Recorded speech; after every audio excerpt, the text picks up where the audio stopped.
Hello everyone, today's topic is speak English fluently. हम आज इसका एक सेकंड पार्ट कर रहे हैं। फर्स्ट पार्ट हम पहले कर चुके हैं।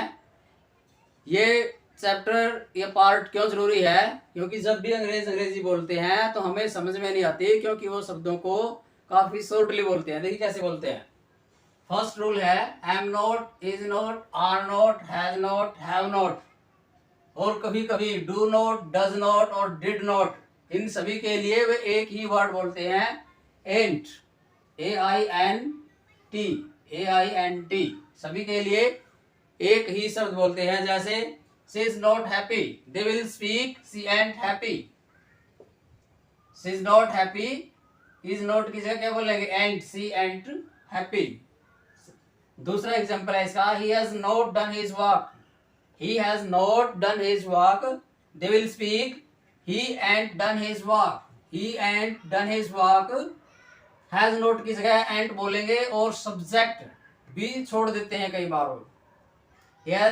he hasn't done his work, he ain't done his work।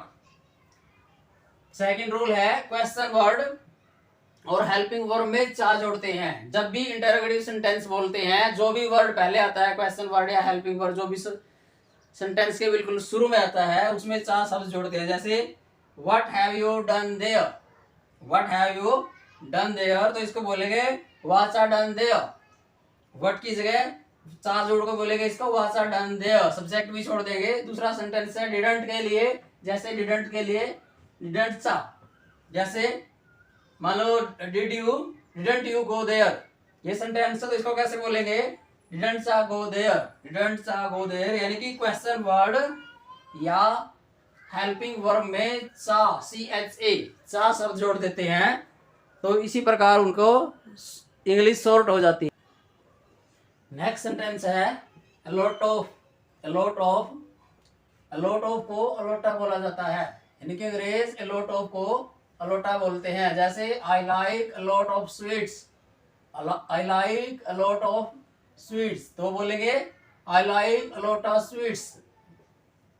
Allot of को a lotta, I like a lot of sweets.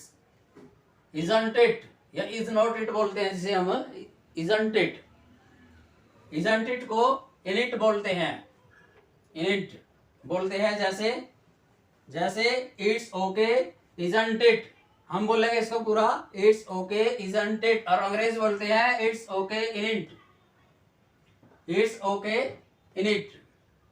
इसी प्रकार डू यू, जो दो शब्द हैं डू और यू, डू यू को एक ही शब्द डू बोलते हैं, डू। जैसे do you love her, do you love हर, तो अंग्रेज बोलेंगे इसको डू यू लव हर।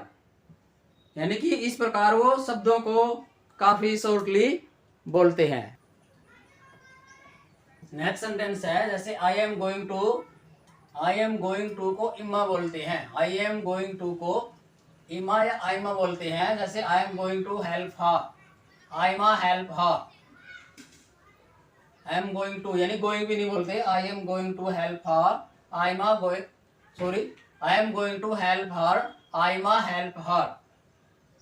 इसी प्रकार से जैसे हैव टू को हाफ्टा बोलते हैं, हैज टू को हैजटा बोलते हैं। जैसे he has to go, he has ta go, he has to go को बोलेंगे ही हैजटा गो। इसी प्रकार यूज टू को यूजटा बोलते हैं, यूज टू को यूजटा बोलते हैं। जैसे she use to work, she use to work, she used a work, इसको कैसे बोलेंगे? She used a work, she used a work. यानी कि इस प्रकार से शब्दों को काफी तरह शॉर्टली बोलते रहते हैं। इसी प्रकार से कुछ और शब्द है, जैसे should have, SHOULD, should have, should have को शुडा बोल, शुड हैव को शुडा बोलते हैं, कुड हैव को कुडा बोलते हैं। जैसे they should have been informed, तो इसको बोलेंगे they should have been informed, यानी कि बिल्कुल शॉर्ट बोलते हैं, शुड हैव की जगह शुडा। इसी प्रकार कुड हैव को कुडा बोलते हैं। जैसे he could have been here by now, तो इसको बोलेंगे he could have been here by now.